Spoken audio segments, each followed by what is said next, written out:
Thank you for listening to and watching the Dreaming Insomniacs, the podcast. Today I have extremely special guest, Alex, aka jaded_Nimrod on Instagram. How are you today, Alex? Great. How are you? Fantastical. So we're here to talk about some really cool things today. I'm not going to spoil it right away. Let the audience get real excited on it. So if you want to start with something small and lead up to it, or however you want to do it, I'm cool, man. Let's have some fun.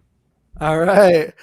I've been a Green Day fan for about 15 years now. My first time I saw them, I was like 8 years old. Uh, saw them on 21st Century Breakdown Tour in 2009, San Jose, California. And since then, I've seen them on almost every tour. That's awesome. I saw them in 2009 at the TD Garden in Boston. So same tour, same year. Sweet. I'm a little bit older than you, so Yeah. I was about 9 years old when I first saw them on the American Idiot tour in 2005. Wow. So yeah, same. A long time for me too. And leading into that, you've had some really cool experiences. Some on the art, as you can see. So we'll go over those things, but obviously, I want you to do it in the most comfortable way possible. So yeah, is there anything you want to start with? Up to you. I just how did it get started? The connection. Um, just a lot of dedication. I mean, it really picked up when I was about 14 years old. I created my page Jada Nimrod as a Green Day fan page, and just started sharing my love for Green Day and all my experiences from going to shows, every show I've been to, and then um, I was about 15, 16 years old, 15 when the Revolution Radio tour started, and I actually got to score tickets to an early club show that they did. I got to see them at the Hollywood Palladium, Nice. and at that first show, I just made my page shortly before that show, and I when I showed up to that show, I got to see the band pull up and walk into the back of the venue, which was really cool, and I met some incredible people at that show. Got to see a lot of really old cuts performed. I got to see Private Ale, Armitage Shanks, Stewart in the Avenue.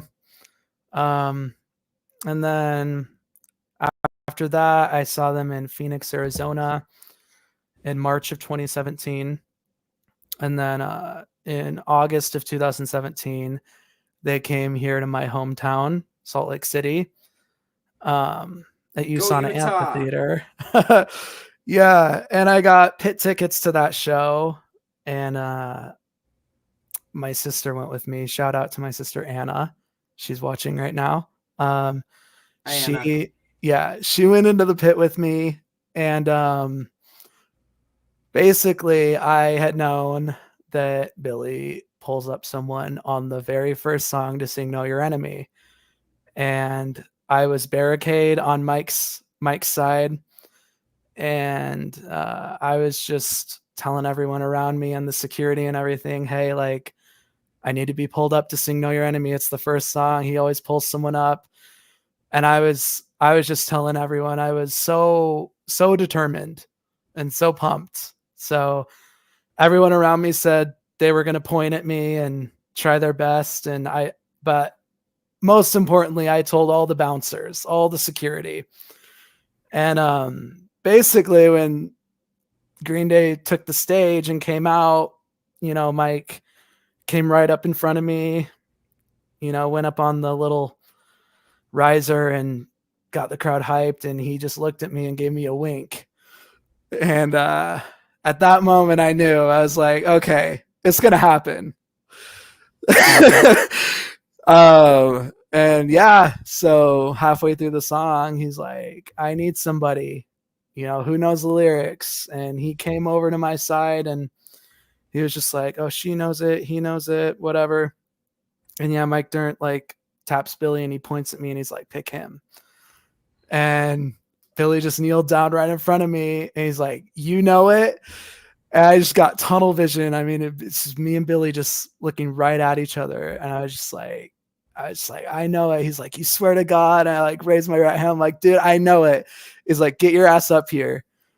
And so I got pulled on stage and just ran up right to Billy and hugged him. He was just like, you ready? And he gave me the mic and I just started shouting the lyrics. I just like all fear went away. I just got in my zone. And yeah, after I started singing, I gave Mike a hug and then Billy a hug again. He's like, now you need to do a stage dive. So I did a stage dive and got thrown back over the barricade and got right back to my spot, got to jump back over the railing, get right back in front. And the rest of the show, I was just on cloud nine. It was just unreal. That's so cool. Yeah. What a story to start off with. Oh my goodness, so much to unpack there. Oh man, that is so cool. That must have been the night of your life right there. But there's even more stories. So that's just one of them. Jeez. Yeah. So before you share your next story, you were showing me before we started here a bunch of your souvenirs you've collected along the way. Is there anything that you'd like to show off here? Sure. Over a lot of time, I've collected a lot of pics from the band's tour, or just over the years. So I have a lot of them. I got all the new ones from the Saviors tour. So like these two are the ones Billy uses. They have them from both legs. So one of them's for the US tour, one of them's for the Europe tour. And then they got these ones for the 30-year anniversary of Dookie. This one for like the 20-year anniversary of American Idiot. But I've collected so many. I love these ones are some of my favorites. Mike is probably my favorite member, but this one says just Dirt It. It's like a Nike ripoff. That is so dirty, bro. Yeah. That's so dirty. It's got him on the back jumping in the air with his bass like Michael Jordan. Yo, that's the dirtiest. You gotta love it. You gotta love it. Yeah, I got a bunch from like really old tours as well. I'll show those here in a sec. The dirtiest. Yeah.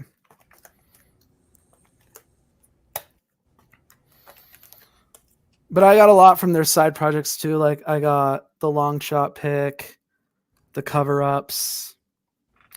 Got all these. These are all from Warning Tour. Nice. Right here. Got the Warning logo on that one. Warning is definitely one of my favorite underrated Green Day albums. Warning came out on my birthday. Misery is like, holy shit, dude. Yeah. That song is amazing. I'd argue to say that's probably a tie between that, Stuart and Nav, Restless Heart Syndrome, Viva La Glory, Little Girl, and a few others for my favorite. Last Night on Earth, throw that one in there too. Absolutely. A lot of great musical compositions from the band. There. But yeah, Warning came out the day you were born. That's really cool. Yeah, and so I've actually created I like trading pics a lot. I'm part of a few Facebook groups. So I've actually created quite a few of my own custom pics. So I created this one with the Warning logo. And below it says it's October 3rd, my birthday, and the day Warning came out. It's got my Instagram username. Happy belated, by the way. Thank you. Thank you. 10 days ago. I'm late, but happy birthday. Yeah. I got this one inspired by the Dose album, so it's got my face on it like Mike. Yes. It's got the Stray Heart logo on it with the crossbones, and it says I Heart Dirt. I just used Stray Heart to promote this on the Instagram story. I love that. Mm-hmm. Good choice. Yeah, I love that song. It's so good. Yeah. Wow, That's Loud's another one we didn't talk about earlier. I really like Wow, That's Loud. For some reason, I really, really like that song. On Hella Mega Tour, I actually sent some photographs from the show where I got pulled on stage to the band, and I actually got them all signed. So I have Trey, and they're signed by Billy and Trey. And then we got Mike. All three of them actually signed this one. Wow. And then there's a photo of me and Billy on stage. There you go. And I put my wristband in there that I was wearing in the photo. Ah, perfect. So Love it. lots of good experiences. Cool, man. That must have been crazy. Holy shit. I'm at a loss for words. Not to quote redundant, but yeah. So what else would you like to share? Any other cool stories about it? Oh, let's see. I got to see the long shot in 2018, which was an incredible experience. I've also seen the cover ups. So I got to meet Mike at that show, Halloween of 2022. He was dressed up as Joe Dirt. Which sounds like something Mike Dirt would do. Oh, 100%. That is totally something. Isn't he said before that's his favorite movie? Like, Probably. Yeah. Billy said his favorite is Step Brothers, which I can't judge. Those are funny movies. Those are funny, really funny movies. That's really cool. Yeah, there's a picture of that on the art. It's just not on the screen because it's too big. But on the promotion for this podcast, you can see all those pictures as well. Alex was nice enough to send them to us so we could make the art, and I'm happy you're happy with it. I have a question for you. What's that? What Green Day song or album has had the most profound effect on you, not only as an artist but as a human being? Positive or negative? My top two favorite Green Day songs are Jason Andrew Relva or Jar, and then my second favorite is Letter Bomb. Those are great choices. Very, very great choices. Because I think I waited 20 years to hear Letter Bomb live, so I agree with you. That's definitely one of their best, and so is Jar. I'd love to hear that one live. They pull it out once in a while. I've never seen Jar live, unfortunately. I've missed.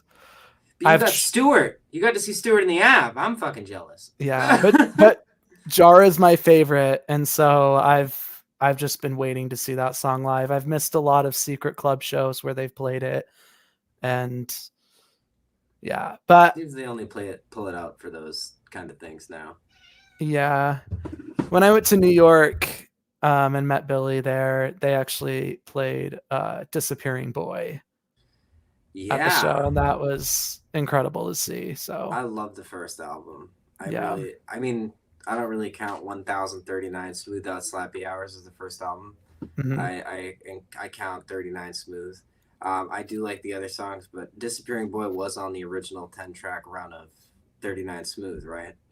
Yes. I thought so. Yeah, those are the better of the songs out of the clumps of the EPs. The better songs are the LP.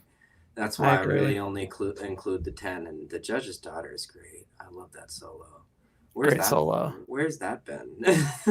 Even in the trilogy, we're still kind of missing some of that oomph in the solo. Mm-hmm. And Billy can do it. We know he can. Oh yeah, he does it live. We're not talking shit. We're being like, hey, we need more of that. The Judge's Daughter, and more like Stewart in the Ave bass from even Jar from Mike. But yeah, this newest album really touched into the bass. So I want more intricate leads from Billy on the next album. That's my wish list. Absolutely. So what has been your favorite what's the most impactful Green Day album? Now that you've said the couple of songs that have been most impactful. The most impactful has probably been Dookie. It's a great album. Just getting into them as a young kid, and in middle school, I started just listening to Dookie in full. My favorite song off that album is Having a Blast. I love that song. So for me, it's a tie between that and Amenia Sleepus.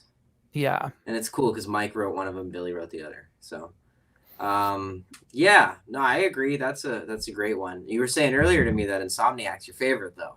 Mm-hmm. So why is that in comparison? Why is Insomniac your favorite over the one that's had the most profound effect on you? Insomniac in general is just such a powerful punk heavy album, and I just think that's one of their most impactful sounds. Oh yeah, Panic Song, Geek Stink Breath. No Pride, Stewart and the Ave, Brain Stew, Jaded, Westbound Sign. The whole album's a banger. Westbound Sign is my favorite Yeah, from yeah, Insomniac. yeah. It's a very honest song too. It is. Clearly, there were some issues going on there right at that time, and I appreciate the honesty in it. Very well done. A lot of emotion for a heavy punk song. Um, Absolutely. which I like the fact that Insomniac has those songs. Like, I don't know if you know this, you probably do because you're the biggest Green Day fan. Stuck With Me got switched with another song called Do Da Da and the Cutting Process. Hmm. And actually, the song on the B-side compilation, Shenanigans Do Da Da, is originally what Stuck With Me was. The names got swapped, they kept it, it fit. But yeah, originally, the song we know as Stuck With Me from Insomniac was called Do Da Da. Yeah. And it kind of, yeah, da da da da do da da da. It does kind of do that. So yeah, I get why. Absolutely. Yeah, for sure. But yeah, no, I love Insomniac. I mean, clearly we're a band and a now record label because of it. Our name literally comes from it. The Dreaming Insomniacs. It's right there. So, as I was saying with you on the phone earlier, me and Steven, who might be joining, might not be. He's had a long day. We'll see. We were trying to come up with the band name in my friend Chris's room, and we were smoking weed. It was fun. And I was like, well, my favorite Green Day album's Insomniac. What's a good band name? And he was like, The Dreaming Insomniacs. And that's how it began 9 years ago. So almost 10, which is nuts. But yeah, so like for me to hear somebody who is as big of a Green Day fan as you, who's been able to not only play on stage with them, but hang out with them, for Insomniac to be your favorite album is really cool. I love that. Thank you. Yeah. Yeah, I know it's a bit long-winded, but I got there. um, yeah. Do you want to show off the vinyls you were showing me earlier too? Oh, my vinyl collection's put away right now, but I'll show the Saviors one. All right, cool. Yeah. That's I what I got was hoping for. Yeah, I got this one from the listening party they did at the record stores before the album came out. So I have the vinyl slip for it. That they only gave these away at the record stores. And then it's the dual colored vinyl. It looks really cool. Yeah. It looks really cool. They came out with so many. I saw someone on Instagram that I think they came out with like 30 different colors of vinyl, and someone bought all of them. Okay, there are people that are that nutty with it. We're not that bad. Because right now, this, other than all the digital, oh, you can't really see it. No, you can't. Mm-hmm. Other than all the digital shit, like, this is really all I have. So, yeah. Some people go a little bit too far with the Green Day merch stuff. You don't. You have a nice collection, and it's reputable. It's not buying all 30 different variants of colors of the Saviors record. No, I like getting stuff from the band. I have set lists, drumsticks, guitar Yeah, picks. you have a real collection. These other people are just wasting their money. I don't know why. You're I'll not just get resale value. Yeah, and I'll just go ahead and show the ultimate piece of my collection. Here we go. If that's okay. Here's the Dreaming Insomniacs, the podcast exclusive from Jaded Nimrod himself. So this bass was actually purchased at an auction from my grandfather. I got this bass for Christmas when I was, I think, 17 years old. This bass was Mike Dirnt's bass that he played on the 99 Revolutions tour. It is signed by him, and it is his Fender Road Worn model. You definitely play it, right? Like, I do. How can you not? You gotta. Yeah. And the signature is in a perfect place where you can still play it and it won't rub off. Yeah. So it's won't. Yeah, it's perfect. Yeah. I try to not play it that much. It's actually my only bass right now. I actually sold my last one. It was a jazz bass, but I've been wanting to build a custom precision bass. I've been really inspired by all of Mike's that he's done, especially on the current tour. He's just made some incredible basses, and yeah, I did want to talk about and let everyone know that on the Saviors tour, the bass he played with opening up with The American Dream is Killing Me, his Epiphone bass, that's a remake of his G3 that he used in 1994. He's also playing that original one, which is just insane. I love to see him pull that out. That's like the first time he's played it since the 90s. And He played the original at my show. Yep. I was really happy to see that. I'm like, wait, he's not playing the Epiphone. He's playing the actual G3? What? Gibson G3? The Gibson G3, yeah. Oh my God. That thing's taking a beating, but it works. And it sounds so good. Oh, yeah. But back to the signature, yeah. Yeah, that Epiphone is a new Mike Dirnt signature production model that will be released later this year, and it will go on sale.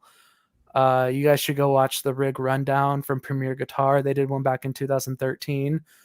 But the one they just did this year for the Saviors Tour, they focused on Mike's rig, and they show the two Epiphone models. It's just they got a white one with a maple neck, and then they have a silver burst one with a rosewood neck.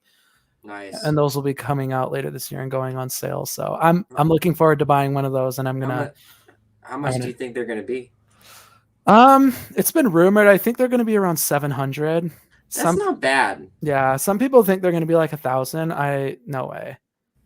If it was Gibson, maybe it'd be at least 1,500. At least. Epiphone, so probably 500 to 700 range. Yeah. Because it's signature, I could see them getting away with charging $7 for it, especially if it's a good bass, if it's built well, if it works well, and it's not just a cheap Epiphone. Then yeah, that's worth the $700. Mm-hmm. I've seen Epiphone pull some shady shit more recently too. So same with Gibson. Like more recently they've come back to better quality, but from 2018 to a couple of years ago, it was some of the worst quality $3,000 guitars I've ever seen. Gibson Hummingbirds sounded like a fucking cheap Yamaha $200 acoustic sounded better than that and stayed in tune better. Mm-hmm. And there was something to do with the wood and another controversy that Gibson was going through, so they weren't using the same materials and their quality took a downfall. So I'm glad that it's been coming back around, and I've just noticed that as a musician and a guitar player, you got to be careful about even brand names, even if it's a good reputable brand name. It's specifically the item. So I really hope it's a nice one because I might actually get it. Yeah. I was gonna say because Epiphone came out with that Dave Grohl signature, and they charged like $1,300 for it. Oh, I didn't know about that. Which is just absurd. What about the Fender acoustic Tim Armstrong guitar? Everybody I know that's gotten that has had a bad experience with it. Really? Made shitty guitar, yeah. I actually got to play one of those about a year ago, and it wasn't too bad. But all right. I like my 2016 FA135 CE more for acoustic sounds. It's interesting because that's a cheaper guitar, but I don't know. I like it more than the Tim Armstrong one. There you go. So you're right, though. It's fine. It's fine. It's not great. I wouldn't say it's worth the amount of money it costs to get one at all. Agreed. But not all signatures are good. Like every single Gibson signature Billy Joe Armstrong guitar people rave about. So, it just depends, right? Yeah, I love that 2012 signature he did. I actually kind of made a replica of it, but I bought this Double Cut Junior that I have. Nice. Gibson? But no, it's a Harley Benton. Oh wow, it looks like one though. If you don't see the heads, that's a nice looking guitar. Honestly, does it sound really good? It sounds decent. Yeah, it's got a good P90 in it. I got the Adeline skull on there. Cool. I saw that and threw that on there myself. So nice. You know, what was under Adeline was the first album by the Network. I wonder who those guys are. I know, me too. Yeah. I wonder. Well, maybe I shouldn't mention them because they might start fucking with me. Like I don't know if I want to fuck with the Network. Honestly, I really don't want to fuck with the Network. Like I really don't. Oh no. Oh no. Oh no. Okay, there we go. I fixed it. Okay. All right. No more mentioning those guys because they're gonna keep fucking with me. Thank goodness. I don't want them to fuck with me. So yeah. what do you want to talk about now? Anything? Any cool things you want to bring up? The ball is in your court. Spitfire questions. Spitfire questions. Best Green Day song to listen to when you're sad. Oh, Brutal Love. Best Green Day song to listen to when you're happy. American Idiot. Best Green Day song you want to listen to when you're about to have sex. Fuck Time. I knew it. No, for me it's Woo Time, the censored Woo version. Time, yeah. Yeah. Best Green Day song to listen to at a funeral. Oh, American Idiot funeral version from The Simpsons. Duh. That is great. I referenced that in my new 996 album on a song called The Bird Bath, The Bloodbath. The world today is sick, with the evil humans leading the charge. Something we need to fix rather than just sinking the barge. Yeah, no, I referenced the fuck out of that. I love it. I love that. I thought I was the only one who noticed that little Easter egg because it hasn't blown up on the internet in the 17 years the movie's been out. But I noticed it when I first saw it. I was like, American Idiot funeral version, and then you actually listen to it. Actually, is an organ instrumental version of American Idiot slowed down, which is great. It's great. It's gold. Oh my god! All right. Other bands that you love that aren't Green Day. Spitfire top 5. Okay. Modern. Anything. Okay. Second favorite band is Rush. Love Rush. I'm a drummer. Neil Peart is the Can't best. Go wrong. Yeah. Modern, like the Interrupters. I have incredible stories about them as well. I've gotten to meet them a lot. Their music has just helped me through so much. Big Foo Fighters fan. Led Zeppelin. Oh yeah. Yeah, you like all the good rock music. That is the way to go. And I love all that stuff too, honestly. I mean, I love my 90s stuff too, like Stone Temple Pilots, Soundgarden. Absolutely. Early 2000s, Linkin Park, obviously. Anything Chester did. No, I like a lot of 60s music. I love Jimi Hendrix. Nirvana's another great influence, you know. Yep. A lot of stuff. Led Zeppelin's another one. Stones, Allman Brothers, they're also great. They're from Daytona Beach, so I live in the land of where the Allman Brothers used to drop acid and write music. Love that. Yeah, it's fun. But yeah, so yeah, we both come from a background of versatile music. So that actually leads into another question I have for you, which is, do you plan on making original music yourself, if not already? I have been in a few bands as the drummer. So I do have an album with a band called Mod, MAHD. That's out on Spotify. I have been wanting to record a completely original album myself, just recording every instrument, vocals. That's something in the works. Yes. I was hoping you would say something like that. Yeah. Well, if you need any help, I'm in audio engineering school, so let me know. I don't mind helping. Appreciate it. If you want me to EQ anything or anything like that, or you're stumped, just let me know. I'll help. Okay. And to lead into another question I had from before, when you mentioned the Interrupters, yeah, please share that experience. How did that come to be, and what's the backstory on that? That goes also all the way back to Revolution Radio Tour. The Interrupters opened up for Green Day on the European leg of that tour, but they didn't on the US. US, it was Catfish and the Bottlemen, which were awful, by the way.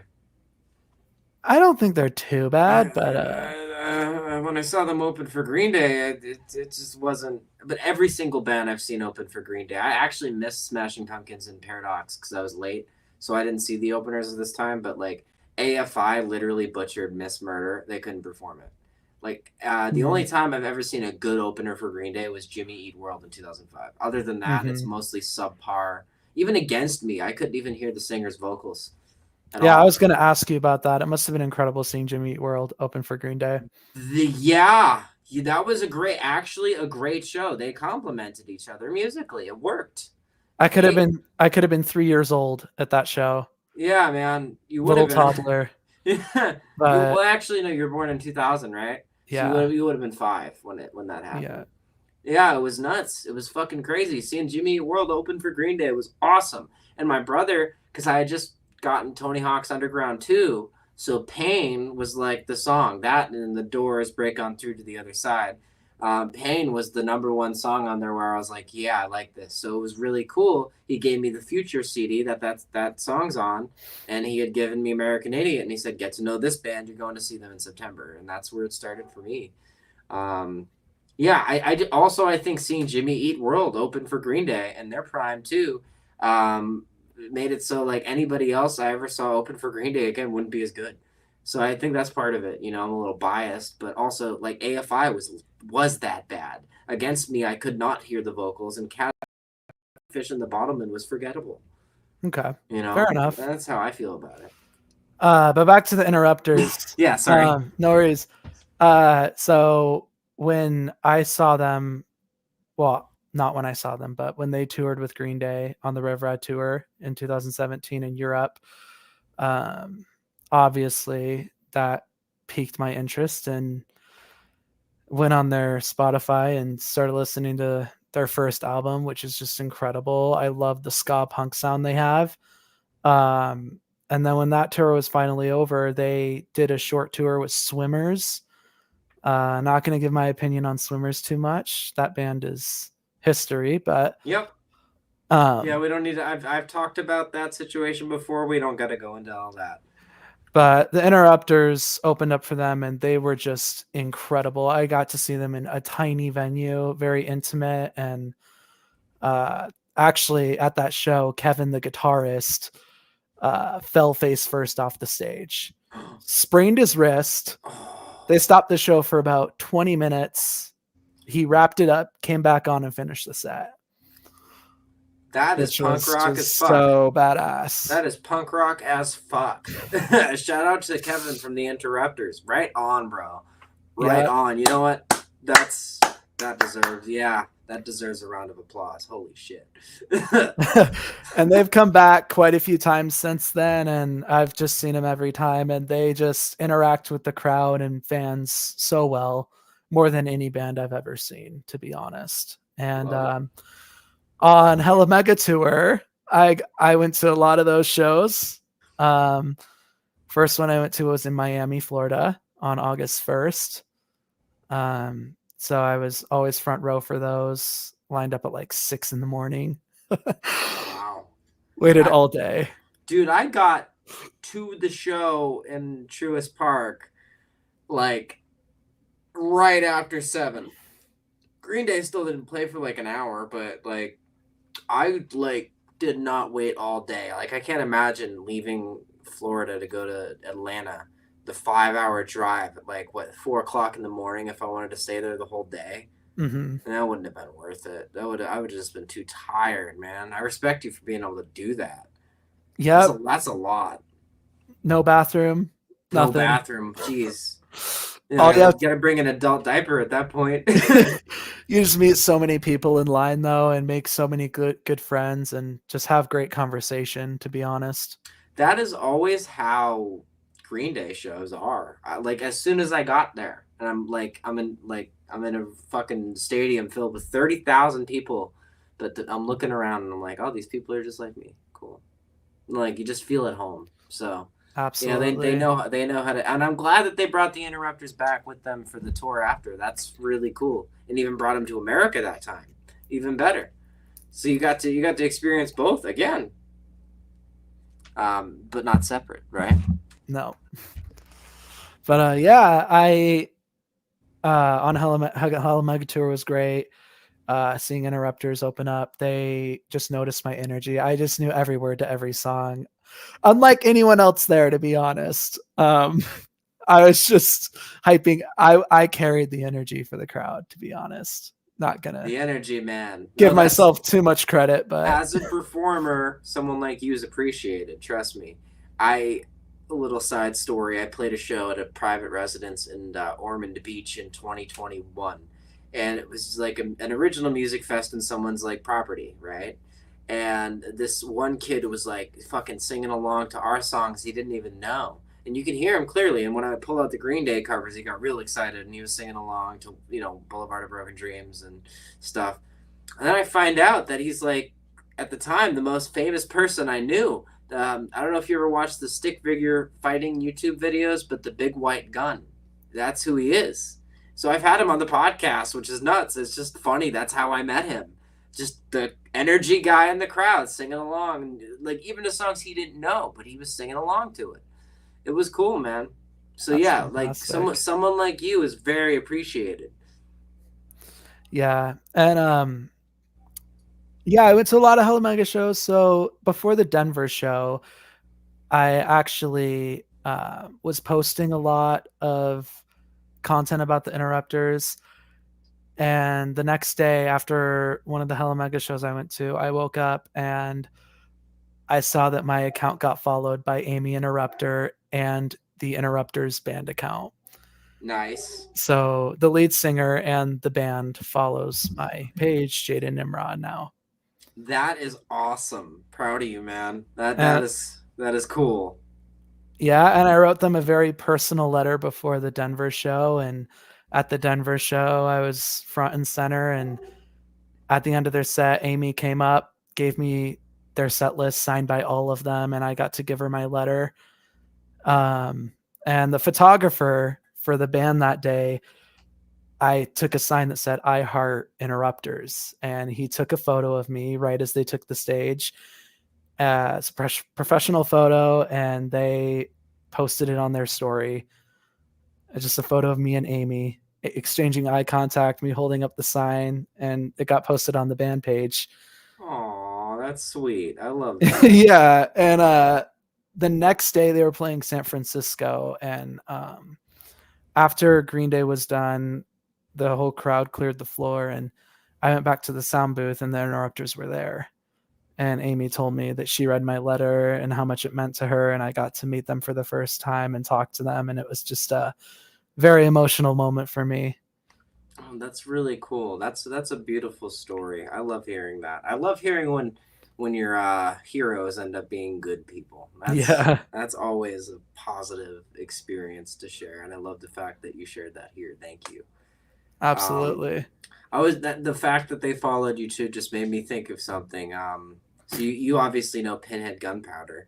Yeah, They have a new album dropping in a few days, so shout out to Pinhead Gunpowder. Bill Schneider's wife Susie just followed us yesterday, so that's pretty cool, I guess. that's amazing. Yeah, this is the first time somebody in that group of the bubble has actually directly. I mean, I've had a correspondence with Chris Dugan, Green Day's mix engineer, for 6 years or something, or 5 years, but that's the first time somebody from that crew has like acknowledged by following, which is cool. That's cool. So it just reminded me of that, and I felt like I had to share it too. But back to your story, that just maybe because I actually haven't gone out of my way to check out the Interrupters, so now I'm definitely going to. Do you have a recommended starting point? Do I start from the beginning or do I come in at a different point? What do you recommend?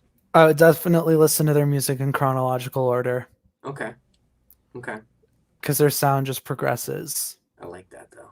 Yeah, we're like that too. Our first album's like a pop folk, very Everly Brothers and Beatles type thing. Whereas our second one's like psychedelic indie folk pop rock. So it's like you get a little bit of everything. And I Yeah, like when bands do that because it shows versatility within genre. Shows you can do just about anything. We have an 80s pop rock album. love that. Yeah. So a lot of Uh, fun.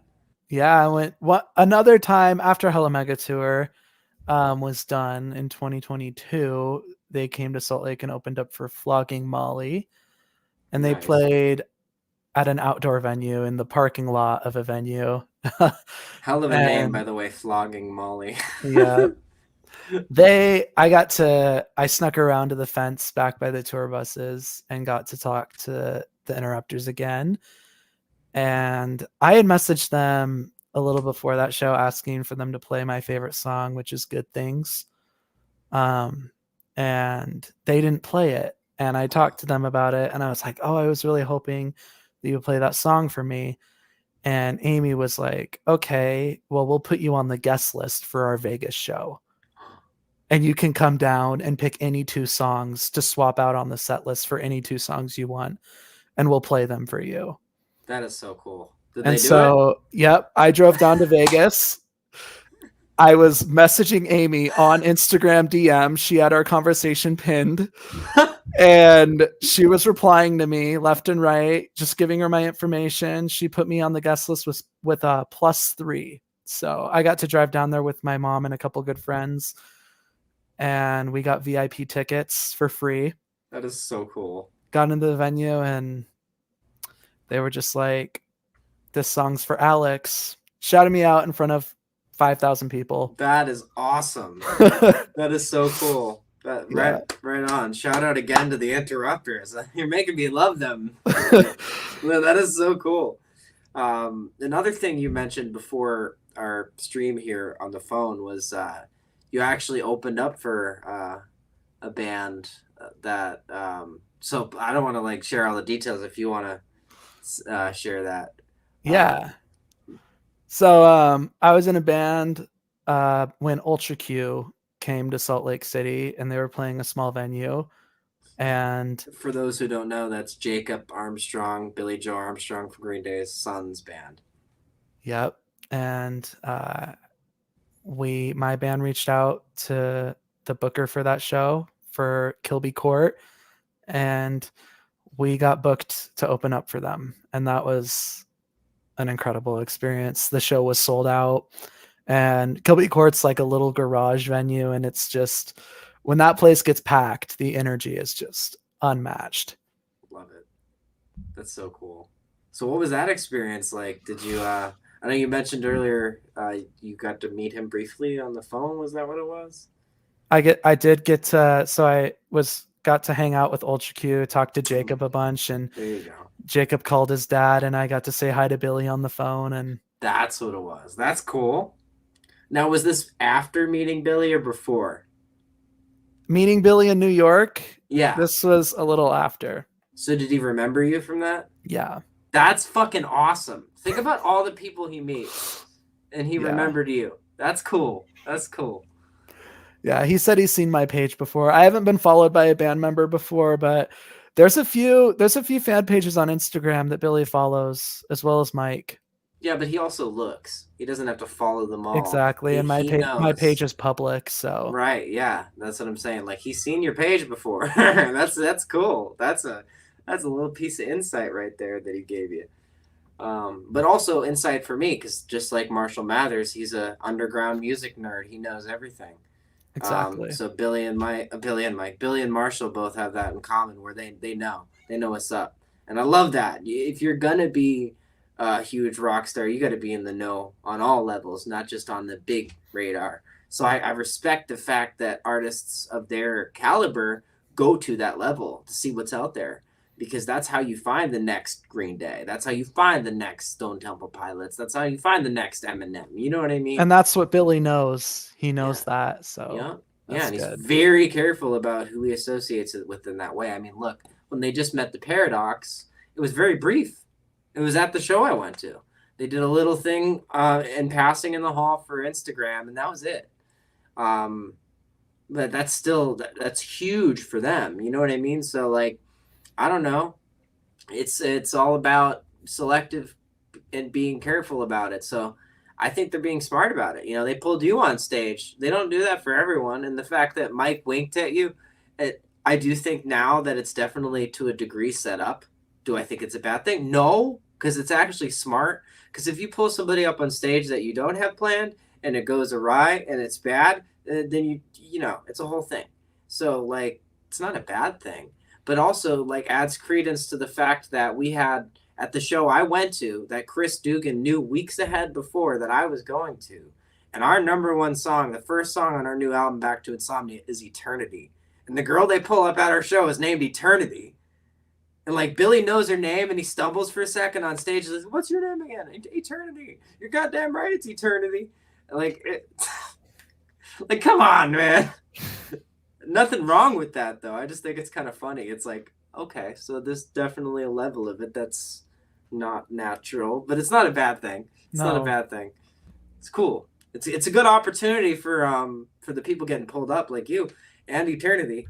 Uh, he did say one funny thing once regarding pulling like the little kids up. It's like, yeah, let's see you follow up that show. It's like, damn, you're Yeah. right. Yeah, how do you follow that up? You can't unless you like become the 1975 or something. But Love the 1975. I guess he got pulled up too. Yeah, he's told I've that seen story. Happened a long time ago in the 90s, but yeah. Yeah, there's no video proof of it though. Just like No. Ed Sheeran said it happened during the Warning tour, but again, no proof of it. So like they're just saying it. I don't know. Even Billy questioned the 1975 one. He's like, I guess. And Yeah. you'd think he'd at least remember it. No. No. He remembered you. That's cool. Well, he wasn't on drugs when he pulled me on stage. That's true. He probably was. The Yeah. 90s were different. Yeah. You know Jaded in Chicago. There's no way he was sober. Shabba that's a different show. That was Woodstock, wasn't it? It was same thing they're on at that time. Jaded in Chicago is you worry, you worry, Yeah, you worry, you worry. you worry, you worry. Stop. Say goodbye. Curtis, say goodbye now. I fucking love it.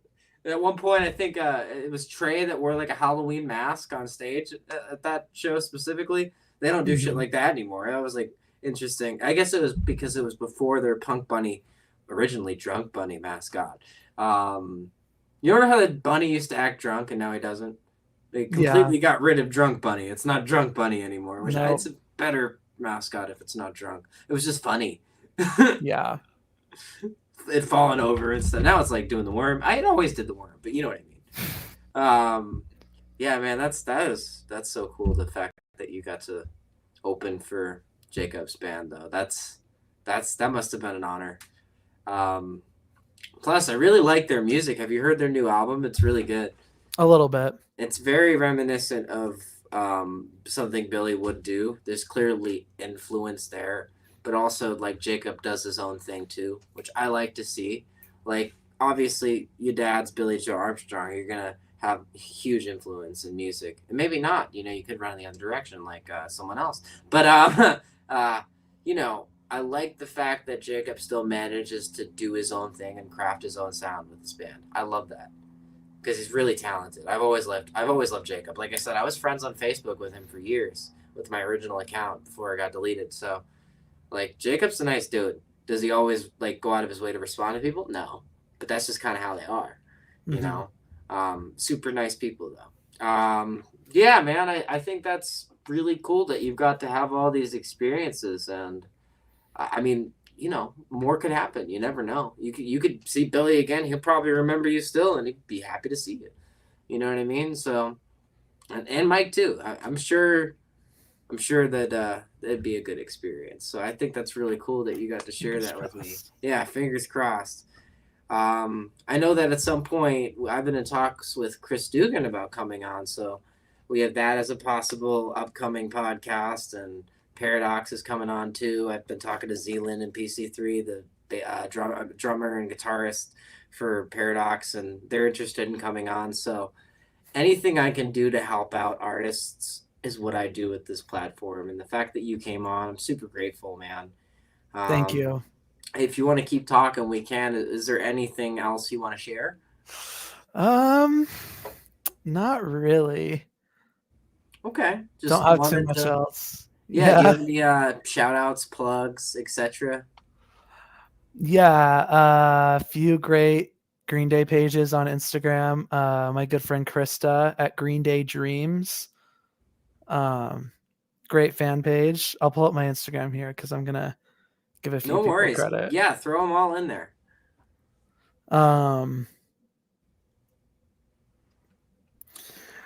DJ Ross Star, DJROSSSTAR. He's been a Green Day fan for a long time. He's along with Krista Green Day Dreams. They've both seen Green Day since like '93. Wow. And they've DJ Ross Star has been on stage with Green Day. He sang Blitzkrieg Bop with them on a Warning Tour secret show. So yeah. I think I've seen that videos of that private show Yeah. on surface on YouTube. Very low quality, but I've seen videos of that show. They like don't pull up like Scrape Pop ever. They just put it at the beginning on the PA of every Yep. show. But the fact that they played it like once or twice is really cool. But your friend got to perform with them for that, and I've seen that video. I've seen your friend on video. That's so cool. Yeah, he Um, also got to play guitar with them on American Idiot tour. Nice, nice, and they weren't pulling people up during that tour. So Yeah. that's like the one they weren't. So it's kind of cool how that worked out, huh? That's awesome. And is there anybody else you want to give shout outs to follow or anything like that? The Dreaming Insomniacs. Oh, I appreciate that. Thank you so Of much. course. We're doing our thing over here, just making music we love. That's what it's about, right? Yeah, this has been a great experience, so thank you. Likewise. And to everybody listening and watching, thank you for listening to and watching the Dreaming Insomniacs, the podcast here with very special guest Alex, aka Jaded_Nimrod. Please give everybody that Alex mentioned to follow and Alex as well, and please support him in the future endeavors. Bye now, everybody.